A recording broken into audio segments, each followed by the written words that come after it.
Is that your uniform? Yes, sir. I just got back from my welcome ceremony. You got proof you're actually military? Yes, sir. My ID is in my pocket. Hands where I can see them. Don't reach for anything. Sir, you just asked me for my ID. On the ground. Brandon Cooper was a deputy sheriff with 7 years on the force and a record that looked clean on paper. 31 years old, assigned to a rural county in Georgia. He had never deployed, never served, and had developed over the course of his career a particular instinct for the kind of person he believed required closer attention. 3 formal complaints had been filed against him in 4 years. All 3 came from black men. All 3 had been investigated internally and closed without action. The department's position, each time, was that Cooper had followed procedure. The people who filed the complaints knew differently. So did the communities they came from. But the complaints were filed, reviewed, and shelved, and Cooper continued his patrols with the quiet confidence of a man who had learned that the system would absorb whatever he did and return him to the street unchanged. On a cold December morning, Cooper was off duty but driving his department vehicle when he stopped for coffee at a gas station on Route 17.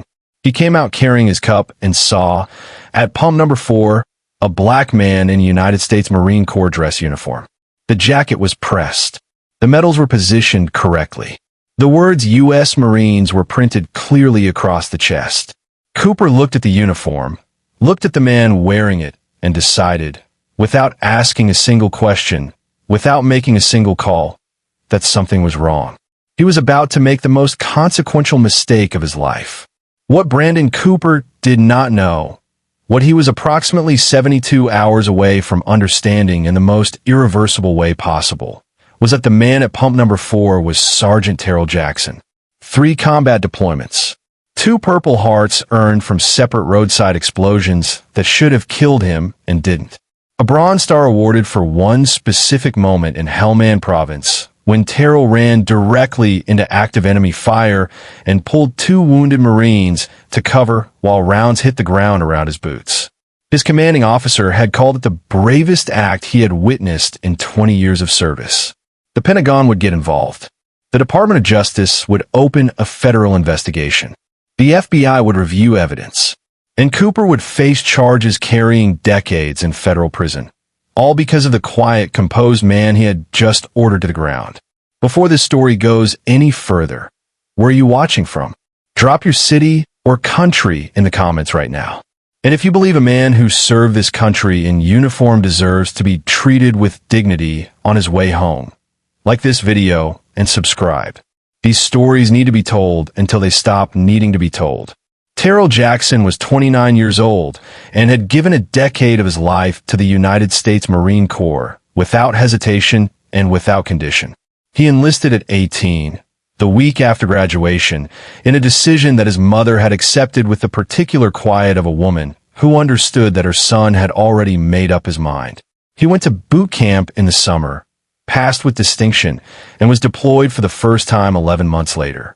His first tour was Iraq. His second and third were Afghanistan, Helmand Province, one of the most contested regions in the conflict, where the terrain was flat and exposed, and the threat was constant, and the margin between a routine patrol and a catastrophic one was often a matter of seconds. He learned to read environments the way a doctor reads symptoms, quickly, precisely, and without the luxury of being wrong. He learned to stay calm when everything around him was not. He learned that the most dangerous thing a soldier can do under fire is panic, and he never did. The Bronze Star came from his 3rd deployment. His unit had been moving through a village when the lead vehicle was hit. 2 Marines were down, pinned by sustained fire from a position 30 meters ahead. The rest of the unit was taking cover. Terrell assessed the distance, the angle of fire, the cover available, and moved. He crossed open ground twice. Once to reach the first Marine, once to reach the second, and pulled both men behind a low wall while rounds struck the dirt within feet of where he was running. His commanding officer's commendation described his actions as executed with complete disregard for personal safety and absolute commitment to the welfare of his fellow Marines. The Bronze Star with Valor device was pinned to his chest 6 weeks later at a ceremony his mother attended, and she had not stopped talking about it since. The 2 Purple Hearts were quieter stories. The first came from an IED strike on his second deployment that left shrapnel in his left shoulder and took him off the field for 3 weeks. The second came from a separate explosion 14 months later that fractured 2 ribs and perforated his left eardrum. Both times, he recovered. Both times, he returned to his unit. Both times, his commanders noted in his file that his composure during and after each incident had been exceptional. He was, by any measurable standard, exactly the kind of Marine the Corps held up as a model. His promotion to staff sergeant had been recommended by 2 separate commanding officers and was pending final approval. He had been told, quietly and officially, that a career path into officer candidacy was available to him if he wanted it. That morning, he did not want to think about any of it. He had attended his welcome home ceremony at the base, stood in a gymnasium with other returning Marines while families pressed through the crowd, and a general said the things generals say at welcome ceremonies, and then he had walked to his car with one thing on his mind: his mother's house, 50 miles north, where she had no idea he was coming. He had called his sister the night before and made her promise. He wanted to see his mother's face when she opened the door. He had been thinking about that moment for 9 months. He stopped at the gas station on Route 17 for fuel and a coffee. He was still in his dress uniform. The blue jacket, the white cover, the medals arranged in their correct positions across his chest, because the ceremony had run long and changing had felt like an unnecessary delay. He had 50 miles to go. He would change at his mother's house. He pulled up to pump number 4 at 9:47 in the morning, stepped out of his car, and inserted his card into the reader.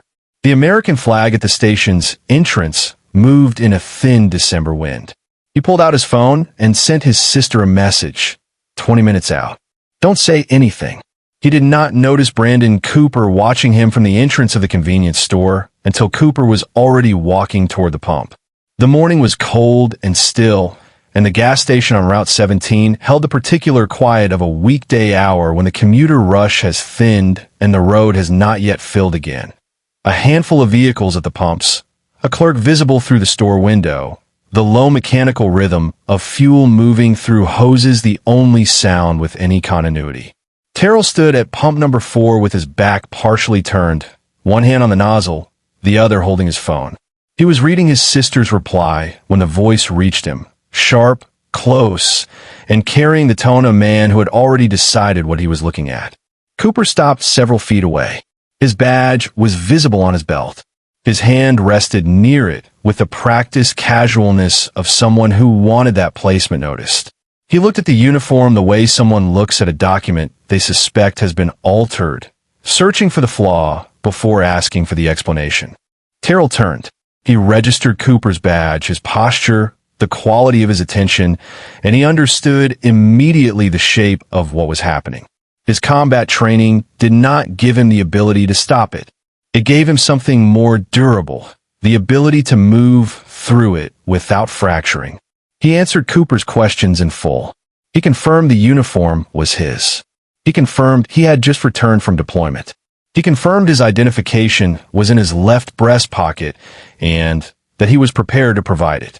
He did everything correctly in the precise sequence a person is supposed to do when encountering law enforcement: calm, cooperative, transparent. When he reached slowly toward his pocket for the identification Cooper had asked for, Cooper told him to raise his hands and not to reach for anything. The impossibility of the instruction did not register on Cooper's face. There was no contradiction visible in his expression, no acknowledgement that he had just asked for something and then prohibited the act of providing it. He simply moved closer, his voice dropping to the register of a man issuing a final warning, and the word down carried across the pump island with enough volume that 3 customers near the adjacent pumps turned simultaneously.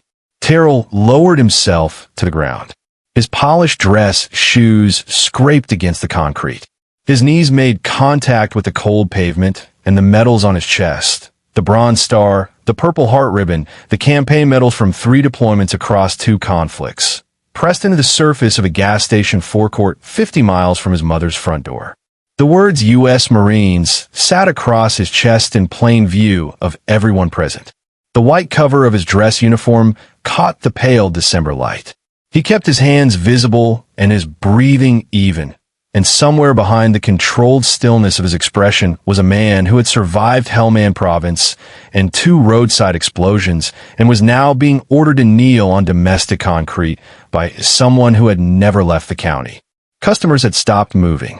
Phones rose without coordination. The instinctive documentation of people who recognized before they could articulate it that something was being done that should not be done and that the record of it mattered. An older man standing at the pump nearest the road said quietly, to no one in particular, that the metals looked real.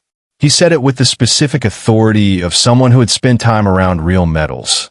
Not as a challenge, just as a statement of fact placed carefully into the available air. Cooper did not look at him. He accused Terrell of impersonating a military service member. He stated that the uniform could be ordered online. He gestured toward the metals with the dismissive confidence of a man whose certainty had never cost him anything and did not expect to start. He reached for his cuffs. What Terrell carried in that moment, in the measured stillness of his posture, in the controlled rate of his breathing, in the absence of any movement that could be misread, was the accumulated discipline of a decade spent learning that composure is not passivity. It is precision.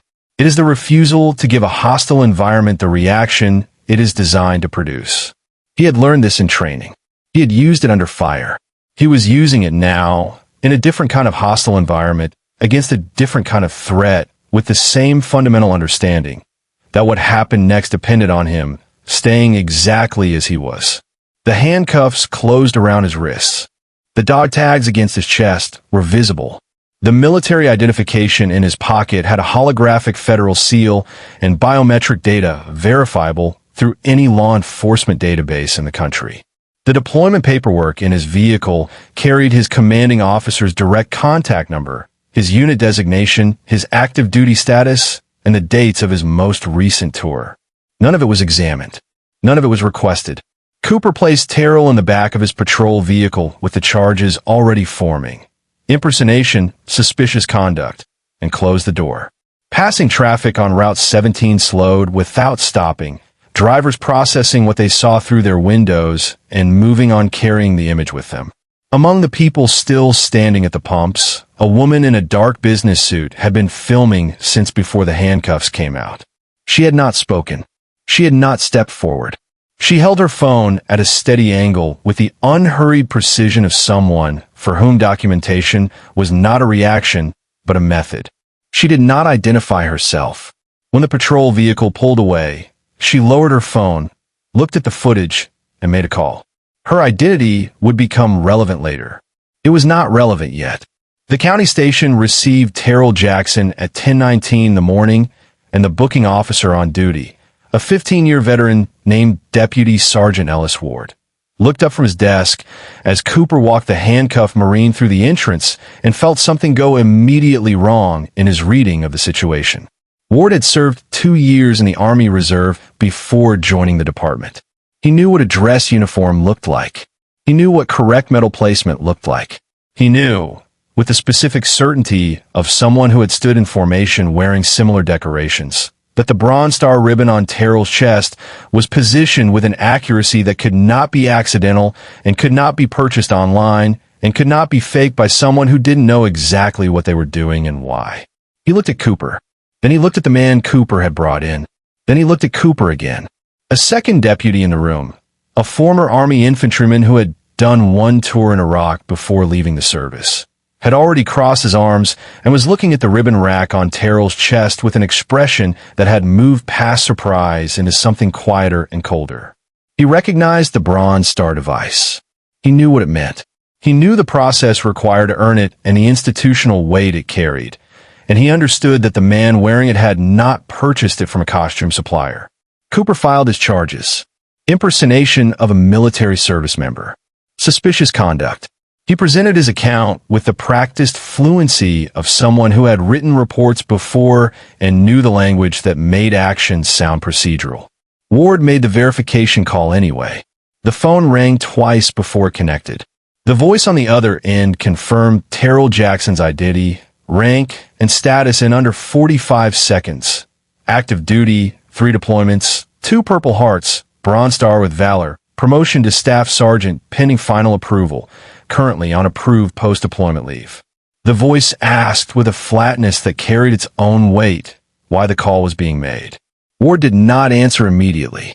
He set the phone down and looked across the room at Terrell, still seated in the processing area, wrists marked where the cuffs had been, dress uniform carrying the small indignities of the morning. A scuff on one shoe, a smudge on one knee, and the expression of a man who had decided some time ago that he was going to get through this the same way he had gotten through everything else, by enduring it with more precision than the people causing it had prepared for. Ward unlocked the handcuffs himself. The room was quiet in the way that rooms go quiet when the people in them understand that something has happened that will not stay contained, that the silence itself is temporary, a held breath before the exhale that changes everything. Cooper said something. Ward did not respond to it. What happened next moved faster than Cooper understood and in directions he had not anticipated. The verification call to the base did not end with a confirmation. It triggered a report. The report moved from the base's legal office to Battalion Command. Battalion Command contacted the Regional Command. The Regional Command contacted Marine Corps Headquarters. Each escalation carried the same information. A decorated active duty Marine, recently returned from deployment, arrested in dress uniform by an off-duty civilian officer with no jurisdictional basis and no verified cause. And each escalation produced the same response. This goes up. By early afternoon, Pentagon legal counsel had been notified. By the following morning, the Department of Justice Civil Rights Division had opened a case file. By the end of 72 hours, 2 FBI field agents had driven to Georgia, reviewed the gas station footage, collected witness statements, and requested Cooper's full departmental history. Brandon Cooper was at home when the first federal notification arrived at the department. He had filed his report. He had gone off shift. He had done what he had done before, acted, documented, and moved on, trusting that the system would absorb it the way it always had. He did not yet understand that the system he was trusting had just been bypassed entirely, and that the quiet Marine he had put on his knees at pump number 4 had, without raising his voice or making a single aggressive movement, set in motion something that no internal review board and no departmental procedure and no history of closed complaints was going to stop. The footage reached the internet before Terrell's wrists had fully recovered their color. 3 separate clips, uploaded from 3 separate phones within 40 minutes of the arrest, told the story in sequence with the unsparing clarity of multiple simultaneous witnesses.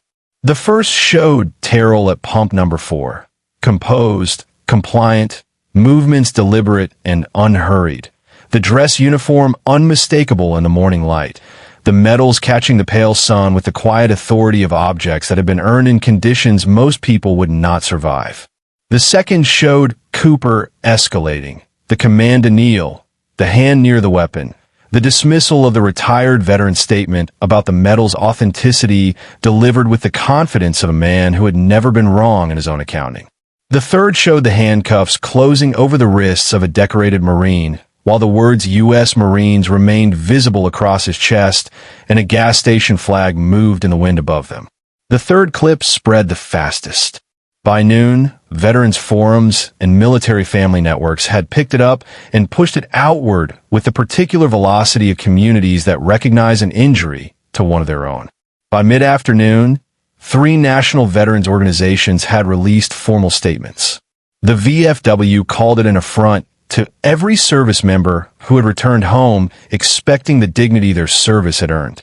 The American Legion demanded a full, independent investigation. Active duty personnel shared the footage across platforms with captions that needed no elaboration. The hashtag carried the story into trending territory before the evening news cycle began, and by the time the major networks ran their first segments, the combined view count across platforms had already crossed 4 million. The Marine Corps Public Affairs Office released its formal statement at 3:17 in the afternoon. The language was measured and institutional and left no ambiguity about the Corps' position. Sergeant Terrell Jackson was an active duty Marine of exceptional distinction. His service record was a matter of documented federal record, and the circumstances of his detention were being reviewed at the highest levels of military leadership with the full expectation of complete accountability. What the public statement did not mention, what was not yet public, was that the review had already moved well beyond the military chain of command, accelerated by a submission that had arrived at the Department of Justice field office before the first social media clip had reached 100,000 views. The woman in the dark business suit had not been a bystander. Her name was Special Investigator Renee Caldwell, and she worked for the DOJ Civil Rights Division's Field Operations Unit, traveling through the county on an unrelated compliance review when she stopped at the Route 17 station for fuel.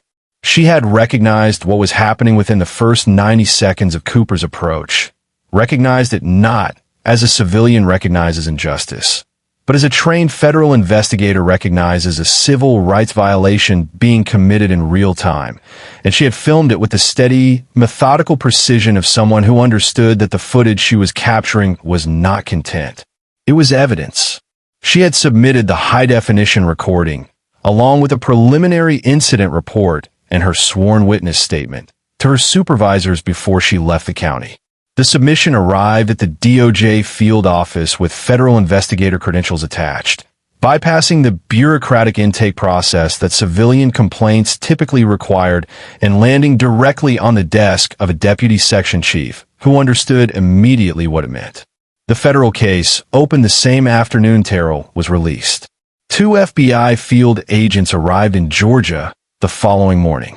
They reviewed the gas station's fixed surveillance footage, which confirmed everything the phone recordings showed and added angles that filled the remaining gaps. They collected formal witness statements from 6 people who had been present at the pumps.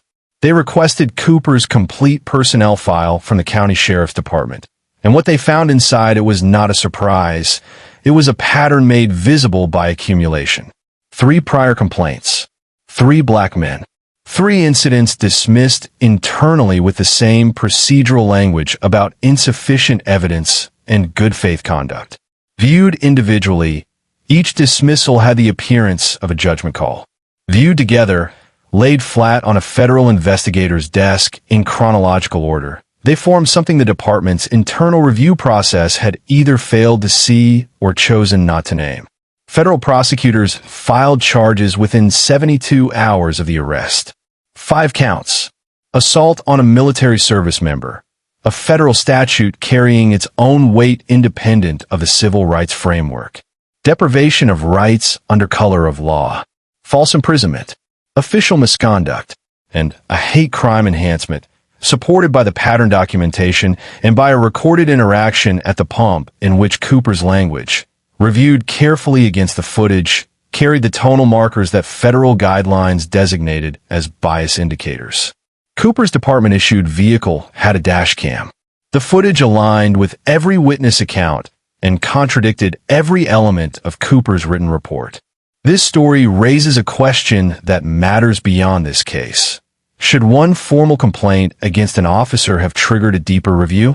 Or does accountability require a pattern before the system responds? Type 1 is enough or needs proof in the comments, and tell us what you think. The discussion matters. The Pentagon held its press conference 4 days after the arrest. Terrell's commanding officer flew in from the base and stood before the cameras in full dress uniform, holding a copy of Terrell's service record the way you hold something that needs to be seen by everyone in the room. He read the deployments. He described the IED strikes. He recounted the specific events of the Bronze Star citation in the flat, factual language of military commendation, the position of the enemy, the distance Terrell crossed, the condition of the Marines he reached, the rounds that struck the ground beside him while he was running. And when he finished, the room held the kind of silence that follows information too heavy for immediate response. He said what needed to be said without embellishment. A man who had done all of that had been put on his knees at a fuel pump 50 miles from home because someone looked at his uniform and decided it could not be real. The trial convened in federal district court 11 weeks later. The prosecution's opening sequence was the footage, all 3 clips, the dashcam recording, and investigator Caldwell's high-definition submission, played in the order they were captured, without narration, without editorial framing. The courtroom watched a decorated Marine comply with every instruction, provide every requested piece of information, and be handcuffed anyway, while witnesses stated clearly that the uniform was authentic and were dismissed by an officer who had already decided what he was looking at. Military experts testified about uniform regulations, metal placement standards, and a verification infrastructure that exists specifically to confirm a service member's identity in under 2 minutes using any law enforcement database in the country. Digital forensics analysts confirmed that the military ID in Terrell's pocket carried federal security features that could not be replicated with commercial materials, and that any officer with database access could have verified in less time than it took to apply the handcuffs. The defense presented its arguments in sequence. Cooper had not recognized the uniform as authentic.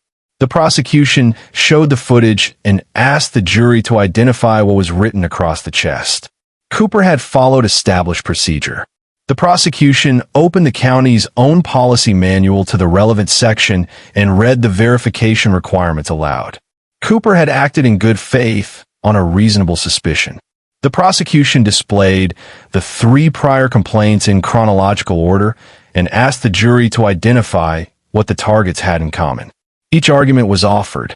Each was taken apart with the methodical patience of people who had not needed to construct a case so much as document one that had already assembled itself.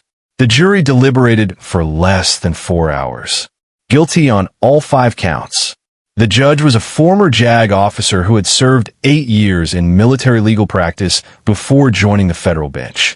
He looked at Cooper across the courtroom with the particular steadiness of someone who had spent a career distinguishing between errors of judgment and choices made with full awareness of their meaning. He spoke for 6 minutes before delivering the sentence. He described the function of a badge as an instrument of protection and the specific nature of its violation when used as an instrument of harm.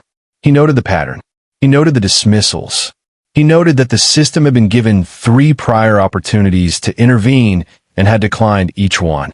He sentenced Brandon Cooper to 72 years in federal prison without the possibility of parole. The sound that moved through the courtroom was not loud. It was the sound of an audience absorbing a number that was both just and immense. The formal arithmetic of accountability applied at a scale that made the prior dismissals visible by contrast. The civil lawsuit settled within 4 months. The county and state, facing a federal conviction, a DOJ compliance review, Investigator Caldwell's report, and a plaintiff whose service record had been entered into the congressional record, did not attempt to litigate. The settlement reached $17.9 million, the largest in state history for police misconduct. Terrell's legal team released a statement in his name that described the figure not as a victory, but as a measure of what 3 dismissed complaints had eventually cost, of what early accountability might have prevented, of what the system owed the people it had failed to protect. Terrell testified before Congress 8 months after the arrest. He sat at the witness table in civilian clothes, no uniform, no medals, and spoke in the same register he had used at the pump, measured, precise, and entirely without performance. He described the deployments, and then he described the gas station, and the contrast needed no emphasis because the room could hold both facts simultaneously and understand what they meant together. He said that his case had reached federal court because a trained investigator had happened to be present. He said that most people who experienced what he experienced were not that fortunate. He said that the reform he was asking for was not about punishment. It was about structure, about building a system that did not require a decorated Marine and a federal witness and 4 million video views before it responded to something that 3 formal complaints had already documented. The Service Member Protection Act passed with bipartisan support 14 months after the arrest. It mandated verification protocols before any uniformed service member could be detained, required federal reporting of bias-based stops involving military personnel, and established an independent review pathway for complaints that crossed racial pattern thresholds. It was not named after Terrell. He had asked that it not be. Several weeks after the verdict, on a Tuesday morning with no cameras present, Terrell drove north on a road he had been planning to travel since before the deployment ended. He pulled up to his mother's house in civilian clothes. Jeans, a plain jacket, no medals, no uniform, and knocked on the door. She opened it. She saw him. She understood that he was finally actually home. The neighbors had gathered quietly on the street behind him, not in the organized way of a public event, but in the organic way of a community that had followed what happened and wanted to be present for the ending that the rest of the story had delayed. Several of the men and women standing there were veterans. They did not salute the Bronze Star or the Purple Hearts. They stood in the presence of someone who had endured a specific kind of humiliation with a specific kind of grace and had not broken under either. And that, more than any medal, was what they had come to acknowledge. The story of Sergeant Terrell Jackson was not the story of one deputy making one mistake at one gas station. It was the story of a system that had received the information it needed to act and had processed it 3 times into silence. It was the story of accountability arriving not because the system corrected itself, but because a federal investigator happened to stop for fuel on a cold December morning and recognized what she was watching. It was also the story of what composure costs and what it produces, the sustained, deliberate, exhausting choice to respond to injustice with precision rather than reaction, and the way that choice, maintained long enough and witnessed widely enough, eventually forces a reckoning that no amount of internal review could have generated on its own. The quiet do not always win, but when they do, they tend to win completely. Before you go, was 72 years the right sentence? Or does the real work lie in systemic reform rather than individual punishment? Drop your thoughts in the comments. There is no wrong answer here. Only the conversation that keeps these stories from being forgotten. If stories about accountability, quiet strength, and justice told without spectacle matter to you, subscribe. There are more of them, and they deserve to be heard.